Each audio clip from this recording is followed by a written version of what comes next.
물두멍까지 들어가서 이제 물두멍을 공부하게 되겠는데요. 출애굽기 40장 30절.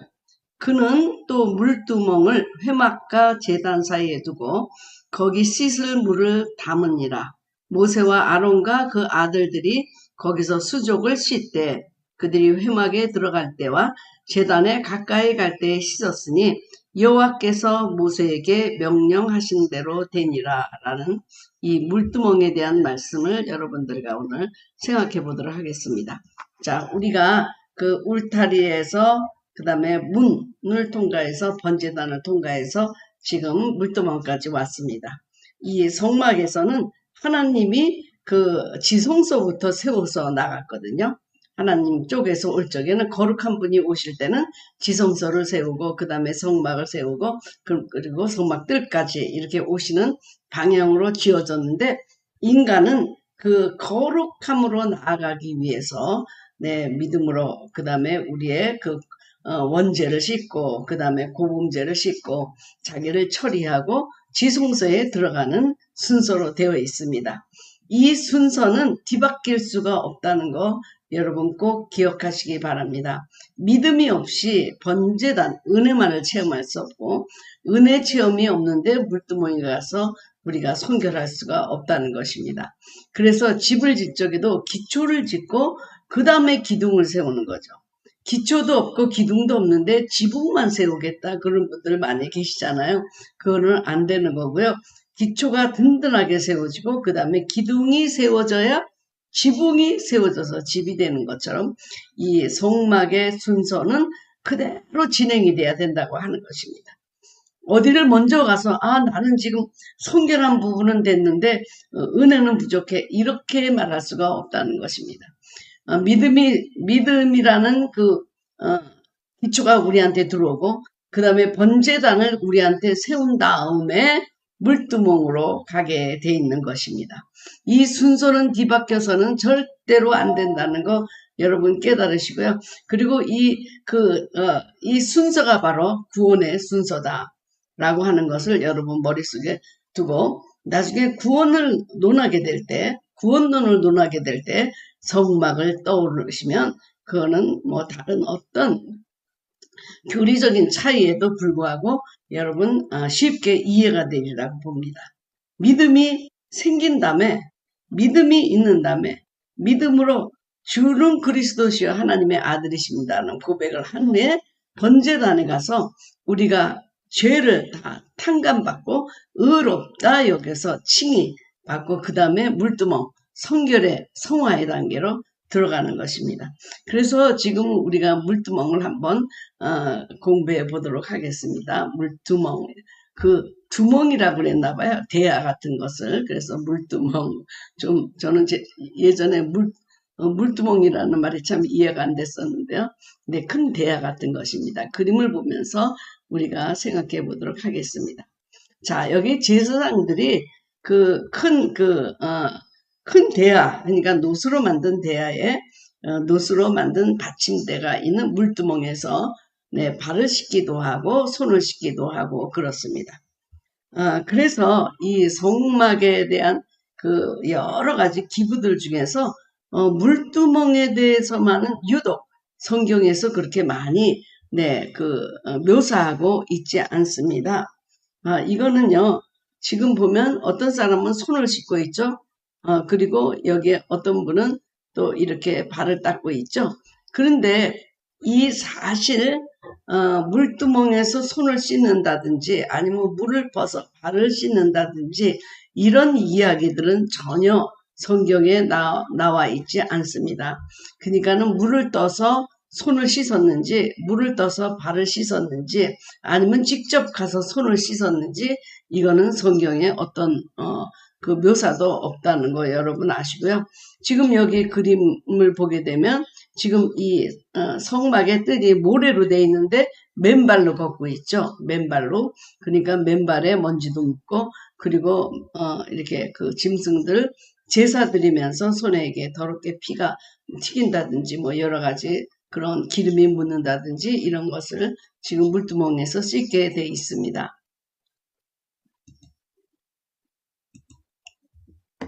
자, 그 모든 그 성막의 재료는 가로, 세로 이게 넓이가 지정되어 있습니다. 그런데 크기가 지정되어 있지 않은 것이 물두멍입니다. 크기는 전혀 지정이 되어 있지 않고 재료, 놋으로 만들어라. 그 다음에 어디 회막과 그 제단 사이에 두어라. 그리고 제사장이 수족을 씻는 것. 그러니까는 어디에 두는가?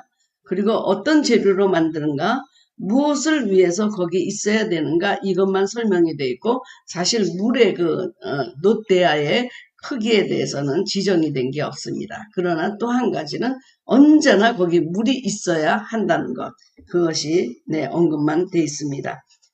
우리가 솔로몬의 성전에 가면 10개의 물두멍이 나오는데 이것과 이것은 다릅니다. 여기는 제사장이 수족을 씻는 거고, 그 솔로몬의 10개의 그 물두멍은 짐승들을 씻는 것, 희생 제물을 씻는 것입니다. 자, 그래서 지금 제가 그림을 보여준 대로 이 회막과 그 제단 사이에 이제 있는 것이죠. 그래서 이 모든 재료들은 그 광야에서 어떻게 구했을까라고 생각하지만 여기에 출애굽기 38장 8절 하반절에 여인들이 봉헌한 거울로 만들었다. 그러니까 그때는 놋거울이었다고 하는 것입니다. 여러분 놋거울이라든지 뭐 스테인리스라든지 우리가 반짝반짝 하면 얼굴이 보이잖아요. 네, 그래서 그 회막문에서 수종 들던 그 여인들은 제사장의 성결을 위해서 물두멍을 만드는데 자신들의 그 필수품을 즐거이 헌납했다고 하는 것입니다. 사실 그 거울이 없으면 굉장히 불편하잖아요. 거울이. 네. 이 놋거울을 그래서 물두멍을 다 모아가지고 지금 물두멍을 만들었습니다. 그래서 사실 물두멍하게 쓰면은 모든 자기의 모습이 적나라하게 보이기도 합니다. 그래서 놋은 여기서 그런 의미도 쓰여지고 어떤 때 놋은 심판이라는 말로도 쓰입니다. 이 물두멍의 특징을 우리가 본다고 한다면 6월절을 하고 나서 출애굽하는 과정에 들어가는 모습을 보여주고 있습니다. 그래서 여기서 두멍이라는 건 대라는 뜻이니까요. 그래서 제가 그 한국에 어디죠? 광운기도원인가? 거기에 우리 이제 매누아 식구들이 전부 가서 거기 세미나에 참석한 적이 있었잖아요. 그런데 그때 굉장히 크더라고요. 저는 노재단이. 그래서 어떻게 이 재단에서 손을 씻을까 그렇게 생각했는데 이렇게 물을 퍼서 쓰는 건지 그거는 잘 모르겠습니다. 그래서 물은 깨끗함을 의미하며 지금 물두멍은 성결을 의미하고 대표하고 있는 것입니다. 이 물에 얼굴을 비춘다든지 아니면 놋에 얼굴을 비춘다든지 이것은 우리의 진짜 적나라한 모습이 비춰지는 거울과 같은 역할을 하는데 그것은 바로 참 모습을 보게 하는 예수 그리스도를 예표하는 것입니다. 우리는 주님 앞에서만 우리의 진정한 모습이 보이는 것입니다.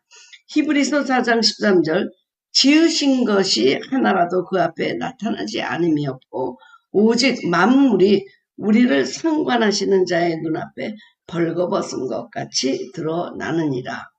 죄가 없으신 분 앞에 우리가 서야 우리의 죄가 드러나는 거죠.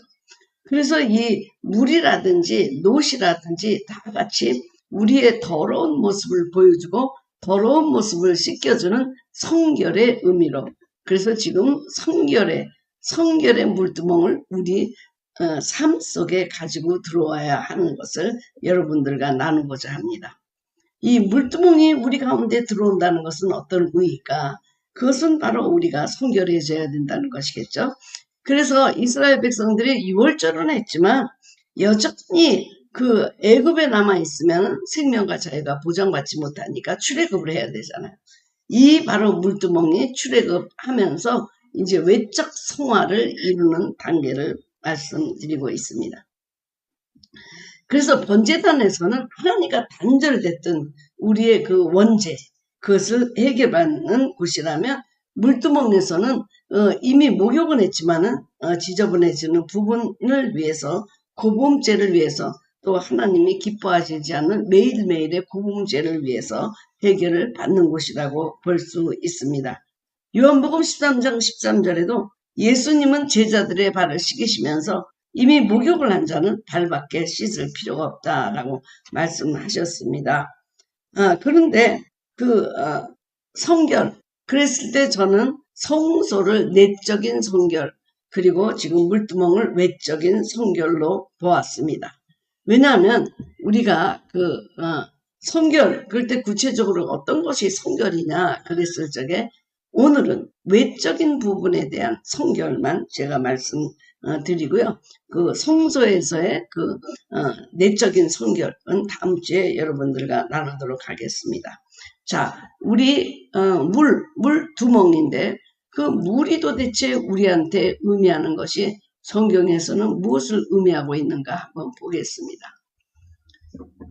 시편 119편 9절부터 청년이 무엇으로 그 행실을 깨끗하게 하리이까 주의 말씀만 지킬 따름이니이다. 내가 전심으로 주를 찾았사오니 주의 계명에서 떠나지 말게 하소서. 내가 주께 범죄하지 아니하려 하여 주의 말씀을 내 마음에 두었나이다. 시편 119편에서는 말씀이 그의 행실을 깨끗하게 한다 이렇게 돼 있고요. 에베소서 5장 26절에는 이는 곧 물로 씻어 말씀으로 깨끗하게 하사 거룩하게 하시고 자기 앞에 영광스러운 교회로 세우사 티나 주름 잡힌 것이나 이런 것들이 없이 거룩하고 흠이 없게 하려 하십니다. 자, 여기에 물이 나오고 물로 씻어 말씀으로 깨끗하게 하사 거룩하게 하시고 그리고 이런 것들이 없이 거룩하고 흠이 없게 하려 하심이라. 여기서 보면 물, 말씀, 깨끗함, 거룩, 흠이 없음 이것과 연결되어 있습니다. 요한복음 15장 3절은 그들을 진리로 거룩하게 하옵소서. 아버지의 말씀은 진리이니이다. 네, 여기서도 진리, 그 다음에 말씀, 거룩 이렇게 연결되어 있습니다. 디모데전서 4장 4절 하나님께서 지으신 모든 것이 선함에 감사함으로 받으면 버릴 것이 없나니 하나님의 말씀과 기도로 거룩하여 짐이라. 그래서 하나님이 지으신 모든 것들이 선한데 특히 우리가 거룩해지는 길은 말씀과 기도로 통한다. 그래서 여기 이제 다 종합을 해보면 물, 깨끗하게 함, 하나님의 말씀, 거룩해짐, 흠이 없음 이런 것들과 연결되고 우리의 행실이 깨끗해지고 이런 것과 연결되고 있습니다. 그래서 물은 여기 다 나오는 말씀처럼 물은 곧 하나님의 말씀을 의미하고 하나님의 진리를 의미하고 그리고 우리를 거룩하게 하고 깨끗하게 하는 것과 이렇게 영적으로 연결되어 있습니다. 자, 그러면 우리가 성결해야 된다, 거룩해야 된다라고 하는 것은 사실은 우리가 스스로 깨끗해진다든지 스스로 거룩해질 수는 전혀 없습니다. 사실 우리가 깨끗하게 되고 조금 선하게 살고 이렇게 성결하게 살 수는 있습니다. 그러나 그것은 하나님의 거룩과는 차원이 다른 문제입니다. 그래서 이제 애굽을 나온 이들에게 모세가 십계명을 받아서 그리고 사회적인 법 여러 가지 법을 줄 때 규범을 주었습니다. 규범. 이것을 지켜서 네가 거룩해져라가 아니라 이미 애굽을 나온 그래서 거룩하다고 칭함을 받는 사람들에게 지키도록 주신 것입니다. 이 의미는 뭐냐면 애굽을 나왔다. 그래서 너는 하나님의 성막을 중심으로 하나님의 백성으로 산다라는 표시가 이 세 가지 외적 성결을 해야 된다는 것입니다. 그러니까 우리는 내적인 성결, 우리가 겉사람을 처리한다든지 자기 자아를 처리한다든지 정말 전적으로 주님 앞에 순종하는 자아로 이렇게 되는 내적 성결을 말고 외적 성결을 우선 한 다음에 그 다음에 내적 성결을 하도록 지금 구원의 단계에 들어가고 있습니다. 그러니까 우리는 항상 그런 말을 하잖아요. 내 마음으로만 하나님을 사랑하면 되지 라고 하지만 하나님은 성화를 담는 그릇 그 그릇을 먼저 만들어야 된다고 지금 말하고 계십니다. 그 골격을 만들어야 거기에 성화를 담을 수 있다고 말합니다. 그러니까 너희들이 애굽에서 나와서 거룩하다, 네가 의롭다 칭함을 받은 자들이 이제부터 하나님의 법을 따르면서 거룩하게 살아야 되는데, 그 법이 세 가지 성결의 법을 이 백성들에게 말하고 있는 것입니다. 자, 그래서 이 세 가지를 성별하라고 했을 때 어떤 것을 주로 성별하라고 했나? 그것은 내 몸을 성결 할례를 받고, 내 시간을 안식일을 지키고, 내 물질 11조를 드리고, 이 세 가지를 성별하라고 말씀하셨는데요. 이 세 가지가 뭐냐? 다 내 거라고 생각하는 데서 나오는 것들입니다. 그래서 이것을 근거로 우리가 그 성경적인 근거를 찾아보겠습니다. 출애굽기 19장, 내가 애굽 사람에게 어떻게 행하였음가? 내가 어떻게 독수리 날개로 너희를 업어 내게로 인도하였음을 너희가 보았느니라. 세계가 다 내게 속하였나니 너희가 내 말을 잘 듣고 내 언약을 지키면 너희는 모든 민족 중에서 내 소유가 되겠고, 너희가 내게 대하여 제사장 나라가 되며 거룩한 백성이 되리라. 너는 이 말을 이스라엘 자손에게 전할지니 내 소유가 되겠고, 내 소유가 되겠고, 세골라, 내 소유가 되겠고. 그 다음에 이사야 43장, 야곱아, 너를 창조하신 여호와께서 지금 말씀하시느니라.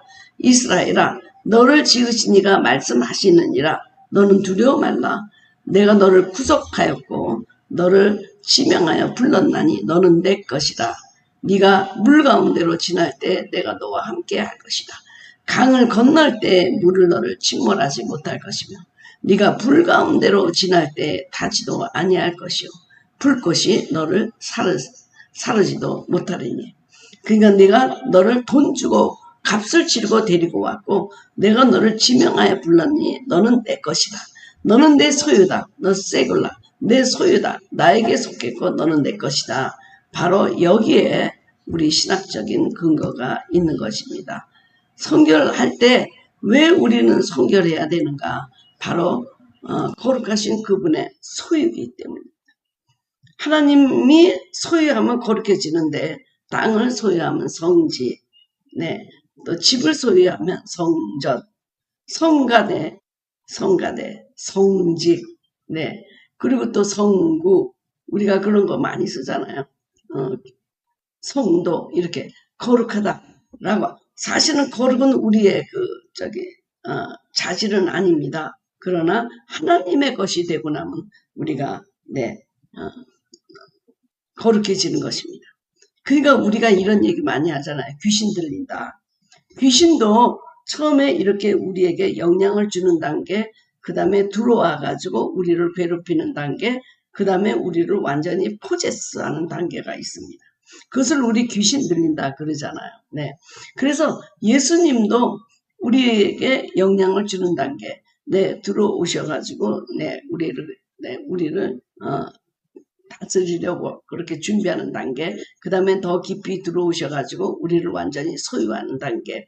그러니까 귀신 들린다 하는 것처럼 예수 들린다, 예수쟁이, 그것도 다 단계가 있는 것입니다. 그래서 그 몸의 성별 우리가 할례, 안식일을 지키라, 시간, 물질 11조를 드리라, 이런 모든 구약적인 세 가지 요소는 네가 애굽에 나와서 거룩하다 칭함을 받았기 때문에 거룩한 백성이 당연히 따라야 될 이 세 가지 성경. 이건 뭐냐? 너는 내 것이다. 너는 자기가 내 것이라고 생각하고 내 몸 내 마음대로 못해, 내 시간 내 마음대로 못해, 내 물질 내 마음대로 못해. 이거를 하나님의 것으로 고백하는 순간 우리는 외적인 성화가 이루어지기 시작한다는 것입니다. 외적인 성화. 그러니까 우리가 지금 이 물두멍을 공부할 때 저는 이거를 이제 신령한 집 세우기 관점에서 보잖아요. 여러분 혹시 이 책들이 있는지 모르겠어요. 표지는 달라졌지만 여러분이 지금도 이 책을 구할 수가 있습니다. 저는 이것을 집을 짓는다라는 개념으로 믿음의 기초, 은혜의 기둥, 성결의 기둥, 진리의 기둥, 기도의 기둥 이렇게 기둥으로 세워져가는 그런 걸로 다시 제가 재정비를 했습니다. 그래서 은혜의 단계에서 번제단을 우리한테 가지고 들어온다는 의미는 무엇일까? 성결의 단계에서 이 물두멍을 우리 가운데 가지고 들어온다는 것은 무슨 의미인가? 이것은 바로 우리의 외적 성결을 의미하는 것이다. 외적 성결이 이루어지고 나면 이제 물두멍이 우리 안에 들어와서 세워지는 것입니다. 성결의 기둥으로 세워지는 것입니다. 제가 아까도 말씀드렸지만 이 믿음의 기초 없이 은혜의 기둥이 세워질 수 없고 은혜의 기둥이 세워지지 않는데 그 다음에 성결의 기둥부터 세워질 수가 없는 것입니다. 제가 많은 분들이 성전을 이렇게 얘기를 하면 처음부터 끝까지 저는 믿음도 다 됐어요. 은혜도 됐어요. 성결도 됐어요. 진리의 단계도 다 됐어요. 지금도 완성했어요. 그런 분들을 너무나 많이 봤거든요. 근데 이렇게 집이 하나님의 집이 이렇게 우습게 빨리 이렇게 지어지는 집은 아니라는 것을 여러분이 알아야 됩니다. 그러니까 일생을 두고 이것을 찾아가는데 믿음의 기초가 든든하게 세워진 다음에 그 다음에 은혜의 기둥 번제단이 세워지고 그 다음에 물두멍이 우리 삶에 가지고 들어오게 되는 것입니다. 이것을 신학적인 면으로 우리가 다시 복음으로 재해석을 했습니다. 예수님께서. 그래서 우리가 마음의 할례를 받고 안식일을 지키는 것, 주의를 지키는 것으로 됐고 11조를 드리다 우리가 자원해서 연보나 감사헌금을 드리는 것.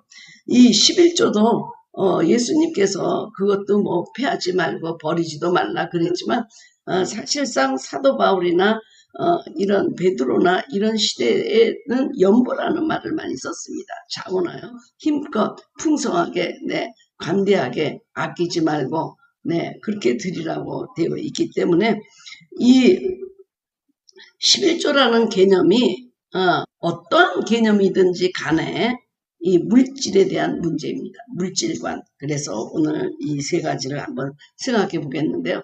주님은 여기서 분명히 말씀하시는 것은 너는 내 것이다. 그러므로 너의 몸도 너의 시간도 너의 물질도 내 것이고 너는 단지 내 것을 관리하는 자다라는 그것이 우리 마음속에 세워지면 물두멍이 우리 안으로 들어오는 것입니다. 내 몸도 내 것이 아니야. 시간도 내 것이 아니야. 물질도 내 것이 아니야. 여러분, 이렇게 여러분 지금 자유하고 계십니까? 여기에서 자유해야 물두멍이 우리 안에 들어오게 해요. 성결의 기둥이 세워진다고 하는 것입니다. 지금 성막을 하면서 제일 세워지지 않는 부분이 성결의 부분입니다. 성결의 부분이 너무너무 힘들어요. 너무너무 제가 말씀드리면서 여러분과 함께 왜 성결의 기둥이 이렇게 힘들고 물두멍을 가지고 들어온다는 것 외적으로 이걸 가지고 들어온다는 게 얼마나 어려운가. 여러분 한번 생각해 보십시오. 요새 많은 몽골인 무슨 중국인 또 많은 사람들이 우리 한국 국적을 가지려고 많이 노력을 하죠. 그래서 이제 그 국적을 가지게 되면 그분들이 당연히 국민으로서 해야 되는 몇 가지가 있습니다. 그것은 뭐냐면 내가 한국인이다 라는 것을 나타내기 위해서 하는 겁니다. 그 법은 한국인이 되기 위해서 지켜야 되는 법이 아니라 이미 한국인이 되었기 때문에 무엇도 해야 되고 투표도 해야 되고 무엇도 해야 되고 무엇도 해야 되는 그런 의무가 주어집니다. 바로 이런 것이죠. 근데 그 사람들이 오랫동안 30-40년을 자기 나라의 법을 따르다가 갑자기 한국에 와서 한국 문화와 한국 법을 따른다는 게 쉬운 일이 아니죠. 근데 그런 외적인 어떤 형식적인 것, 마음속으로 완전히 한국인이 되는 것이 아니라도 그 외적인 그 형식을 따라야 되는 기본적인 것을 따르는 것, 저 사람 한국인이구나 라고 하는 것을 알게 되게 하는 것이 바로 이 성결의 기둥이라고 하는 것입니다. 이방인의 법을 따르다가 지금 주님의 법을 따라야 되는데 왜 내가 주님의 자녀가 되었고 주님의 소유가 되었기 때문에 이런 부분을 성결하게 해라. 구별해라. 너는 하나님의 백성으로서 이렇게 구별된 법을 따라야 되는데 그것은 왜 너희가 내 소유고 너는 단지 관리인일 뿐이다. 청지기일 뿐이다. 너는 모든 것이 하나님에게 속했다는 고백을 하면서 이 성막 중심으로 하나님의 백성으로 살아라 라고 하는 말씀이거든요. 그러기 위해서 주님이 세 가지 법을 줬습니다. 너는 꼭 하나님만의 할례를 받아야 되고 그리고 제7일 안식일을 지켜야 되고 그리고 땅에서 나는 모든 소산의 10의 1과 헌물을 드려야 되고 라고 하는 법이 구약에서 시온의 법에서 사회법으로 모든 사람에게 주어졌습니다. 그래서 거기서 살아남고 하나님의 백성으로 살아가기 위해서는 이것이 한국법을 지키는 것과 똑같은 것입니다. 제가 미국에 와서 지금 40몇 년, 45년 됐나, 46년 됐나. 그런데 미국의 시민권자입니다. 그래서 투표하라 그러면 투표도 하고, 여러 가지 소셜 스큐리티 넘버도 갖고, 소셜 스큐리티도 정부에서 주는 것 받고, 의료 혜택도 받고 막 그러지만, 정말 내 마음은 미국인이 안 되더라고요. 24시간 한국 뉴스 보고 한국의 소식에 귀를 기울이고 한국 사람들과 만나고 병원도 한국 병원, 치과도 한국 병원 이런 식으로 전부 한국인과 연결돼 있고 미국 센터에 들어가서 나는 미국인이다 라는 느낌이 별로 안 들어요. 그러니까 제가 미국에 들어와서도 미국인이 아닌 사람처럼 살아가는 것처럼 성도이면서도 이런 외적인 것은 하지만 내적인 부분은 아직 성도가 안 되는 경우도 많이 있는데 적어도 내가 시민권을 받고 투표를 하고 내 소셜 시큐리티에 이름을 등록하고 그러면서 모든 미국의 헌법을 지키고 이런 외적인 것은 내가 해야 된다는 것이고 그거는 다 알고 있어요. 미국은 또 법, 크레딧 조사 이런 게 엄청 까다롭기 때문에 그거는 우리가 다 하고 있고 여태까지 그 법을 하나둘 다 지켜왔어요. 세금도 내고 모든 걸 다 하고 왔습니다. 그렇다고 해서 내가 미국이냐? 아니요. 미국이 절대로 안 돼요. 미국 사람들과 섞여 살더라도 그 사람들이 나를 미국인이라고 생각을 안 하는 것입니다. 자, 그러면 구체적으로 이 세 가지 성결을 생각할 텐데 물두멍에서 제일 먼저 요구되는 것은 우리를 할례를 받으라고 하는 것입니다. 할례를 받아서 하나님의 백성임을 나타내라. 이것은 뭐냐면 하나님에게 속했다. 하나님의 자녀다. 하나님의 백성이다. 하나님의 소유물이다. 이런 뜻입니다. 그래서 우리가 몸의 할례를 받으면 우리가 할례를 받잖아요. 그러면 몸의 할례만 받으면 되는 것입니다. 사실 남자의 표피를 잘라가지고 할례를 받잖아요. 사실 생각해 보세요. 우리 몸에서 가장 더러운 것이 어딜까? 가장 음란한 곳이 될 것이 어딜까? 그러면서도 생명이 자리 잡은 그것이 남자들의 그것 아니에요. 그것을 할례를 받아가지고 거기만 깨끗하면 모두가 깨끗할 수 있다라고 하는 것이 바로 할례의 그거잖아요. 왜 할례를 머리에도 받고 등에도 받고 어디에다 받을 도장도 찍어도 되지만 왜 그곳에 받았을까? 바로 생명이 있는 곳이죠. 생명이 있는 곳. 매일매일 그것을 화장실에 갈 때마다 확인할 수 있는 거다.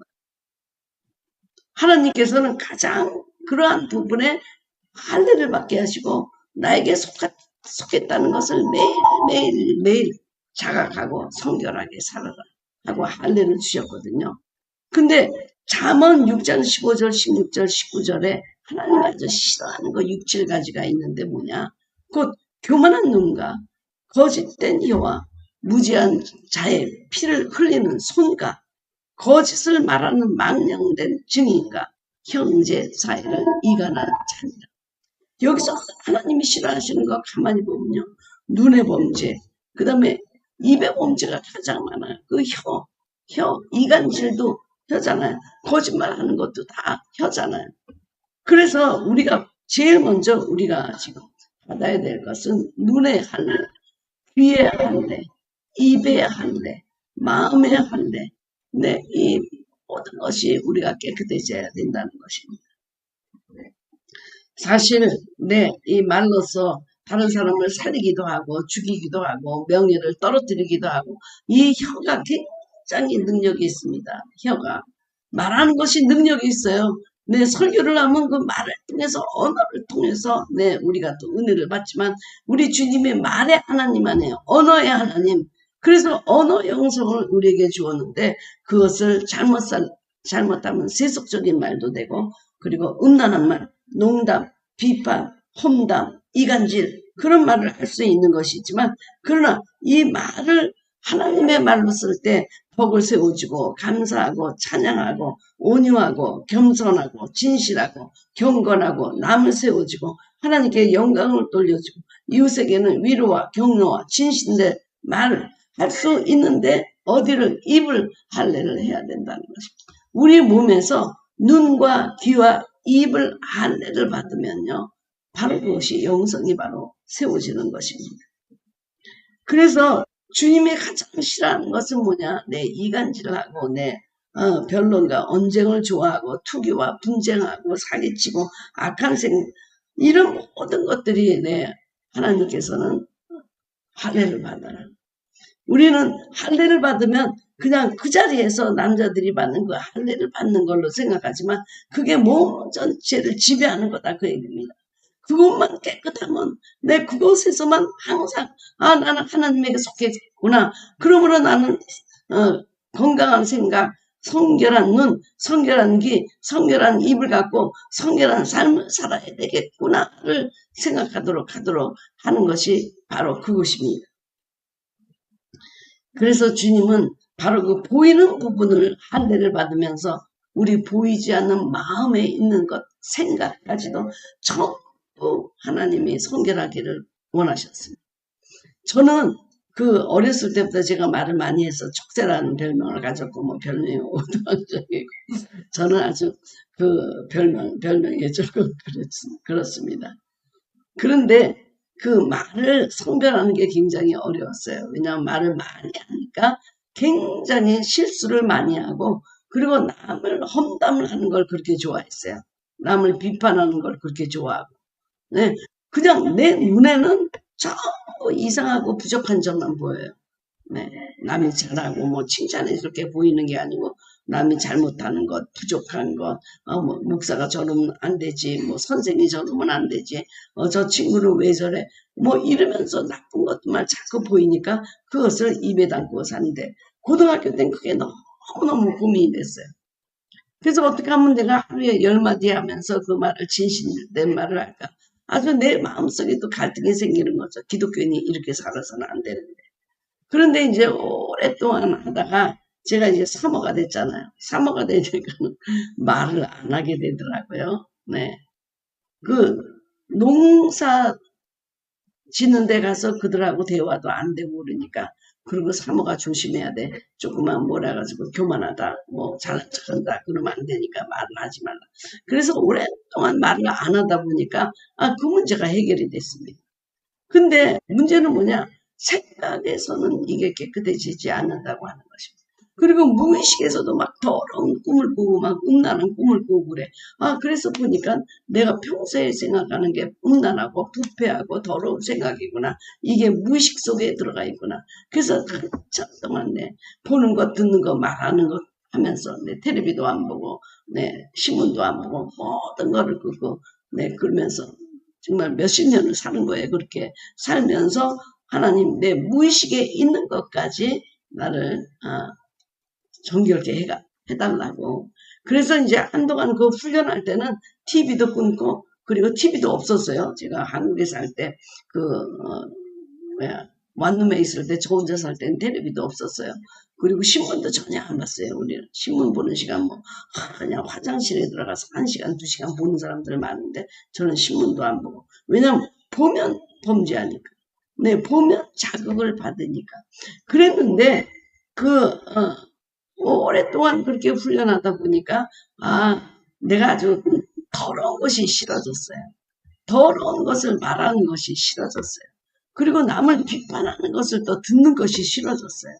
내 속에서 정말 그리고 또 이제 제가 입신을 자주 하면서 그때 입신하고 내려오면 성도들이 왜 이렇게 더럽고 거칠고 세상적인 말을 하는가 막 귀를 막고 싶을 정도로 싫었어요. 너무너무 듣기 싫었어요. 네.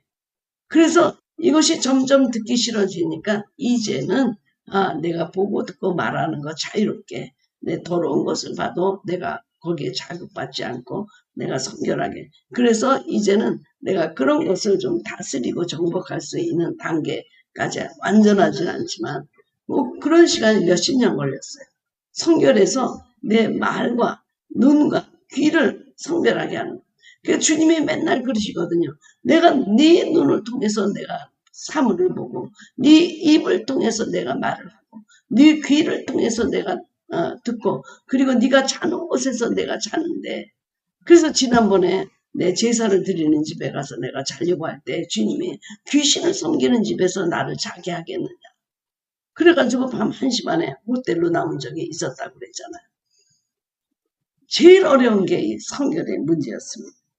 그 다음에는 이제 아주 무의식하지만 성결의 문제를 해결하려고 하다가 그 다음에 이제 시간에 성결을 하나님이 요구하셨잖아요. 제7일 안식일을 지켜라. 근데 우리가 제7일 안식일을 지키는 것은요. 정말 태어나서부터 지금까지 저는 언제나 그 안식일을 빼먹은 적이 없고 안식일뿐만 아니라 뭐 수요일, 금요일 뭐 여러 가지로 다 참여했잖아요. 그런 형식적인 안식에 참여하라는 얘기인가? 이것도 아니라는 것입니다. 이것은 뭐냐면 하나님의 시간대에 우리가 순종하고 하나님이 원하시는 것을 하고 그리고 내 시간이 하나님으로 인해서 충만해지는 그 구원받은 시간이 돼야 하고 내 시간이 내 거가 아니고 하나님의 것입니다. 하나님의 만나는 시간 그러니까 우리 시간 중에서 가장 구원받은 시간은 그분과 만나는 시간이고 만나는 시간 그분과 대면하는 시간이거든요. 그분과 연결된 시간이거든요. 그 시간이 충만하고 정말 살아있는 시간이고 구원받은 것. 그래서 그러잖아요. 시간을 구원하라고. 시간을 구원하라는 얘기입니다. 네. 시간을 아끼라. 이 얘기는 시간을 구원하라는 얘기예요. 네.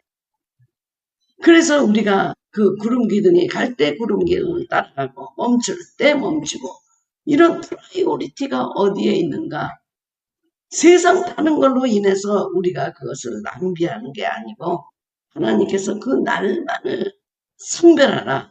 제7일 그날만 성별해라가 아니고 24시간 하나님의 시간이 될 수 있는 영혼과 연결된 시간으로 살 수 있도록 시간을 성별하라. 그렇게 했습니다. 말씀하셨습니다. 그래서 40년이 걸렸어요. 애굽에서 떠나서 3일이면 갈 길을 40년을 방황했어요.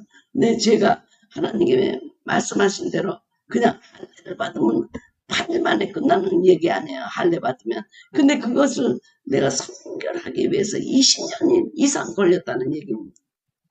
생각으로나 마음으로나 이런 눈으로 보고 귀로 듣고 말로 하고 이 모든 것들이 내가 성결하게 생각하고 듣고 말할 수 있고 남이 말하는 것 같지도 싫어지고 듣는 것조차 싫어지고 만약 술을 계속 했던 사람이 술 마시는 게 싫어졌던 것처럼 이제 세상적인 얘기 뭐 응답해서 뭐 이런 얘기들은 전부 듣기가 싫어졌습니다. 자, 시간대로 하는 것도 이 이스라엘 백성은 40년 걸린 거예요. 40년. 하나님의 시간대에 따르는데 40년 걸렸다. 40년. 근데 우리는 굉장히 쉽게 나는 성결에 기둥을 세웠어요. 이런 분들 많이 있는데 사실 우리가 조급하게 가면서 빨리 가려고 하면서 내가 성결의 기둥을 세운 것은 아닙니다. 그래서 빨리빨리 조급하게 무엇을 하는 것이 중요한 것이 아니라 하나님의 시간대에 맞춰 우리가 순종하며 그분과 동행하며 나아가는 것이 중요합니다. 법궤를 앞에 세우고 법궤가 멈추면 우리도 멈추고 법궤가 가면 우리도 가는 그 시간만이 우리에게 카이로스 에어필드 차이 그래서 항상 충만한 시간, 영혼으로 충만한 시간, 이 시간이 될 때 우리는 시간의 할례를 받은 것입니다. 그러니까 이 시간을 단지 주일날 교회 왔다 그래서 성별되는 것이 아니라 24시간 모두 하나님의 시간이고 이 24시간 모두 이터널 나 영원한 시간과 연결된 시간이어야 한다는 것입니다. 자, 물질의 성별. 물질의 성별도 물질도 하나님의 것입니다. 네, 하나님의 뜻대로 사용하겠습니다. 그리고 물질은 우리가 관리하는 자지 우리 삶의 목적이 될 수 없고 단지 수단일 뿐입니다. 물질을 다스리고 정복하겠습니다. 자, 물질을 우리가 할례를 받아야 돼요. 재물관을 할례를 받아야 돼요. 여기서 10의 1을 드리느냐 안 드리느냐 문제가 아니고 이 물질이 정말 하나님 마음이 하나님에게 있어서 내가 물질을 드리는가 이런 문제가 중요하잖아요. 감사해서 기쁘게 내 풍성하게 내 주님 앞에 내 마음을 드리는 것이 중요하잖아요. 여러분 이 세상에 얼마나 많은 선교단체가 있습니까? 네, 우리도 계속 선교단체에서 한번 이렇게 헌금을 하면요 계속 와요. 계속. 네, 저도 뭐 월드비전이라든지 몇 군데 네, 뭐 한국은 어떻게 번역됐는지 모르지만 그런데 이제 계속해서 이제 보내고 있고 그리고 내가 알고 있는 몇 분들을 계속 이제 보내고 뭐 부스러기 선교회 그런 데도 보내고 또 무슨 아르헨티나 선교 이런 데도 열심히 우리가 선교 헌금을 보냈는데 마음이 떠나면 그 헌금도 멈추게 되더라고요. 네. 아르헨티나 선교 갔다 와서 그 절박한 모습들이 절절하게 느껴져가지고 몇 년 동안 우리 교회에서 매달 네, 아주 풍성하게 매달 교회 이름으로 헌금을 보냈는데요. 한 2, 3년 지나니까 마음이 떠나니까요. 그리고 뭐 그 선교사님들하고 네, 그 컨택이 없어지고 그러니까 자연히 끊어지게 되고 다른 곳으로 선교헌금을 보내게 되더라고요. 그러니까 마음이 있는 곳에 보물이 있다는 것입니다. 그래서 신앙관이라고 하는 것입니다. 여러분이 그 가계부를 들여다보고 어디에다 제일 많이 물질을 썼는가 거기에 여러분의 마음이 있습니다. 가장 많은 것을 증권 투자했으면 여러분의 우상 증권인 것입니다. 우리가 복을 받는다든지 뭐 무슨 구원을 받기 위해서 우리가 헌금하는 것은 아닙니다. 주님을 사랑하기 때문에 주의 나라를 확장하고 생명이 더 많은 사람들이 구원받기를 원해서 우리는 물질을 하나님께 드리고 그리고 하나님의 사역을 하는 곳에 물질을 드립니다. 그래서 우리가 11조를 안 드린다고 해서 내 구약에서는 뭐 심판을 한다든지 거기에 뭐 모세의 율법으로 뭐 어떻게 쳐서 죽여라 이런 거 없습니다. 그것도 자원헌금이었습니다. 그리고 배려헌금입니다. 네, 가난한 자들과 나눠 먹기도 하고 네, 축제에 쓰기도 하고 여러 가지로 사용됐습니다. 자, 그러니까 이 물질의 성별도 신앙 고백입니다. 바로 마음이 주님에게 있다는 신앙 고백입니다. 어떻게 우리가 두 주인을 섬길 수 있겠습니까? 정말 그래요. 동기가 중요해요. 동기가 기쁨으로 네, 믿음으로 감사하며 존귀하게 풍성하게 좋은 것으로 사는 마음으로 드릴 때 근데 아깝다든지 의무라든지 형식적이라든지 그렇게 드릴 때는 저는 그만둘 때가 많이 있습니다. 그래서 이 물질이 하나님께 구별하여 기쁘게 드릴 때 이게 성결하게 돼서 내 것이 아니고 하나님의 것이라는 신앙 고백을 하게 된다는 것입니다. 생명을 살리는 탁월한 일을 하게 되는데 보물이 있는 곳에 내 마음이 있다. 그러므로 물질과는 신앙관이다. 11조를 드려야 되느냐 안 드려야 되느냐 네, 거기에 너무 고민하지 마시기 바랍니다. 여러분의 마음을 드리세요. 여러분의 감사를 드리세요. 주님께서는 그 동기를 굉장히 중요시 여기지 네, 얼마 너 월급 이것뿐이 안 드렸어 이러시는 분이 아닙니다. 네, 곽과 랩돈을 드리고 올 때, 네, 비둘기를 드리고 올 때 다 받으셨던 주님이시기 때문에 우리가 주님에게 기쁨으로 믿음으로 감사함으로 그리고 풍성하게 하나님께 드릴 때 하나님은 더 넉넉한 복으로 우리를 더해 주실 것입니다. 복을 받기 위해서가 아니에요. 우리 사랑의 표현이에요. 감사의 표현이에요. 구원의 감격으로 드리는 거예요. 그래서 이것이 뭐 11조, 뭐 무슨 언급 이거를 여러분들이 생각하면서 거기 매이지 마시고 여러분의 마음에서 진심으로 감사하면서 사랑하는 마음으로 이런 물질을 드리시기 바랍니다. 그래서 이제 마지막으로 우리가 보면 이 세 가지 몸, 시간, 재물 이것이 뭐냐? 이 몸의 성별인 것입니다. 자, 우리를 정결케 하고 또 물과 함께 죽고 사는 또 세례의 능력을 나타내기도 하고 그리고 성세에 들어가기 위해서 외식적으로 밖으로 나타나는 형식적인 성결이 바로 이렇게 삶으로 예배자로 다시 살아나게 되는 것입니다. 그러니까 주님이 소유하는 삶이 되어버려서 주님의 시간도 몸도 재물도 내 삶도 인생도 다 소유하게 될 때 외적인 성화가 이루어진다고 하는 것입니다. 여러분들은 형식을 중요하게 생각하지 않고 마음만 사랑하면 됩니다. 주님 정말 제가 주님 얼마나 사랑하는지 아시지요?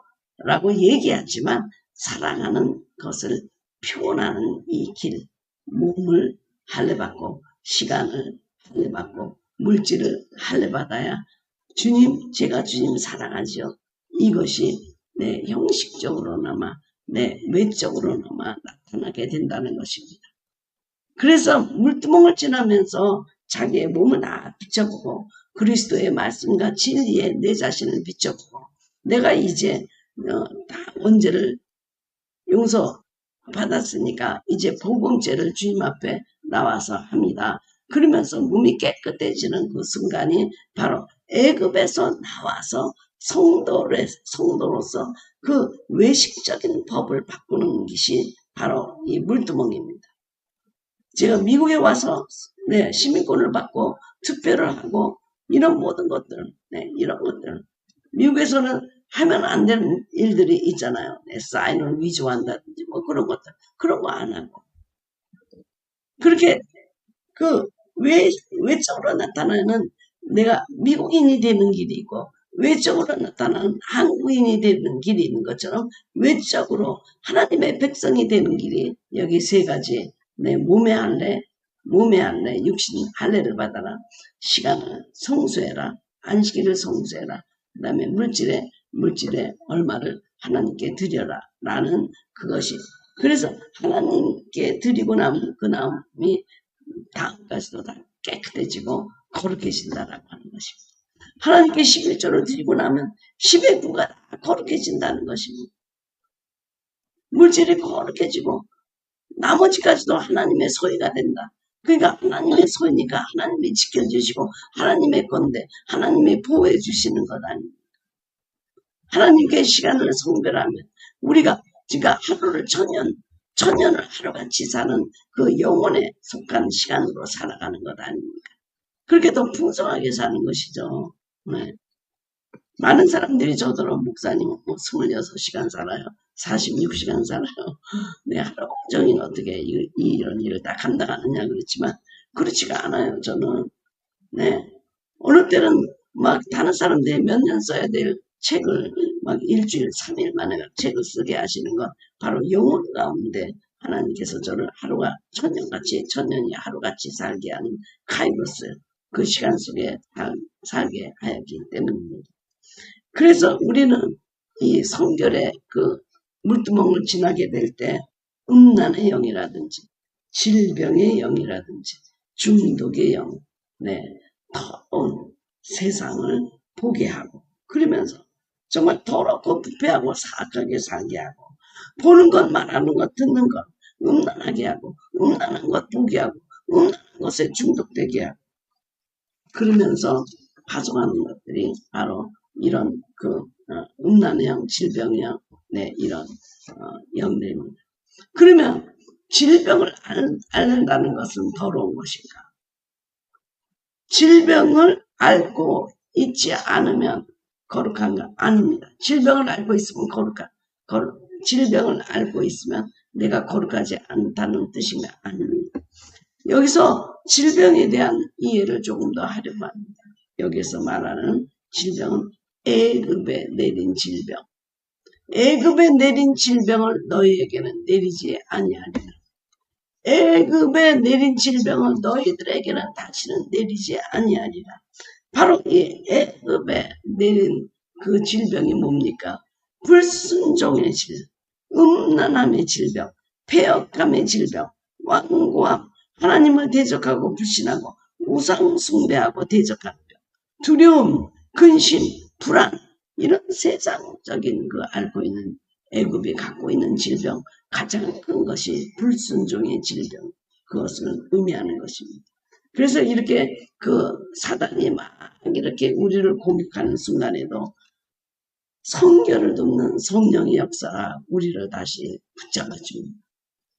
영들 분별함의 은사라든지 지혜의 은사라든지 그리고 또한 성결의 영이라든지 진리의 영이라든지 자기 의에 빠져있는 그 영이 바로 진리의 영 앞에 서게 한다. 우리가 성결을 보호하는 생명의 성령의 법을 우리에게 주셔서 우리로 그런 모든 잘못된 사단의 공격으로부터 우리를 다시 세워서 이 성결의 물두멍을 우리 삶 안으로 우리 삶의 일부로 끌어들여 볼 수 있다는 사실입니다. 아셨겠죠, 여러분? 이런 성결해진다는 것이 어떤 뜻일까? 두 단계가 있다는 것. 외적인 성결, 내적인 성결. 보이는 부분의 성결, 보이지 않는 부분의 성결. 오늘은 보이는 부분의 형식적인 성결, 외적 성결에 대해서 말씀을 드렸습니다. 그런데 더 중요한 것은 주님은 내적인 성결까지 이루어야 우리가 성화에 이루고 그리고 지성소로 들어간다고 말씀해 주고 있습니다. 여러분 오늘은 이 동영상이 끝나고 난 다음에 정말 내가 믿음의 단계, 은혜의 단계, 성결의 단계에서 지금 어디에 과연 머무르고 있는가라고 한번 생각해 보면 좋겠습니다. 어떤 분이 맨날 자기는 생명에 이르렀대요. 지금까지 다 졌대. 그러면서 항상 나한테 와서 그런 얘기를 해요. 저 사람은 아직 생명의 단계에 못 이르고 뭐 성막도 안 지어지고 막 그런 얘기를 맨날 해요. 그랬는데 어느 날 그 두 부부에게 하나님이 그 성막을 보여줬는데요. 그분이 짓고 있는 성막. 그랬더니 비늘을 져가지고 바람이 부니까는 막 날아가서 그 날아가지 않으라고 기둥을 열심히 붙잡고 있다 끝났다고 해요. 꿈에. 그러면서 자기는 다 된 줄 알았는데 비닐으로 집을 짓고 있었다. 네. 그리고 어떤 분들은 제가 직접 환상을 봤는데요. 은혜의 기둥을 짓다가 그 다음부터 묻혀가지고 집이 다 거미줄 쳐져 있는 집단하는 정말도 저에게 보여주셨습니다. 여러분은 솔직히 막 가슴에 손을 대고 그럼 이 번제단 물두멍이 과연 내 삶 속에 들어와서 내가 그렇게 사라지고 있는가? 여러분이 자기에게 질문하면서 한번 그렇게 여러분들이 댓글에 답을 달아주시면 고맙겠습니다. 마지막으로 우리가 기도하면서요. 여러분들 함께 여러분도 내가 기도하고 나서 이 찬양을 들으면서 여러분도 꼭 기도하세요. 내가 정말 눈이 잘못됐나? 귀가 할례를 받지 못했나? 마음, 입, 손이 할례를 받지 못했나? 내 발이 할례를 받지 못했나? 내 삶이, 시간이, 내 물질이 도대체 어디에 마음이 있는가? 나는 어떤 질병, 애굽의 질병에는 걸려있지 않은가? 나를 성결하게 해주시고 이 성결의 물두멍이 내 삶 속에 들어와서 내가 그 물두멍으로 사라지도록 도와주시옵소서라는 기도를 하면서 여러분들도 기도하면서 끝나시기를 바랍니다. 네, 기도하시겠습니다.